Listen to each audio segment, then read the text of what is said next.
ஒரு சடங்குல இறந்தவங்க உடலை எரிக்காம வேற மாதிரி பயன்படுத்துறதா சொன்னா நீங்க என்ன நினைச்சு பண்ணுவீங்க? இந்த சடங்கு ஐதீகம் இல்ல. புகழ் இல்லாத ஒரு சாதுவுக்குள்ள இந்த மரண சடங்கு நடக்குது. அவர்கள் அகோரிகள், சாமி வழிபாடு செய்யற பக்கவாட்டுல மரணத்தை உணர்ந்து வாழ்றவர்கள்.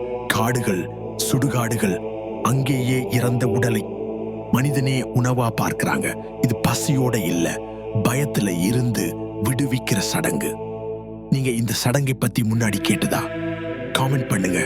இந்த சடங்கு உங்களை பயமா ஆக்குதா அல்ல சோர்வா? அவங்க சொல்றதா கேட்டீங்களா? இறந்த உடல்னா அது இறந்ததா அல்ல மீதமுள்ள வாழ்க்கையா? அவர்களுக்கு பயம் கிடையாது.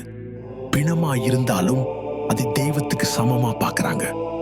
ஒரு சடங்குல ஒரு சொம்புல ஒரு பாகம் அவர்களுக்குள் செலுத்தப்படுகிறது. இது புராணம் இல்லை, இது நிகழ்ச்சி. 3ஆம் கானுக்கு சப்ஸ்கிரைப் பண்ணுங்க. நாம இன்னும் பல உணவா வைக்க கூடாத கதைகளை வைக்கிறோம்.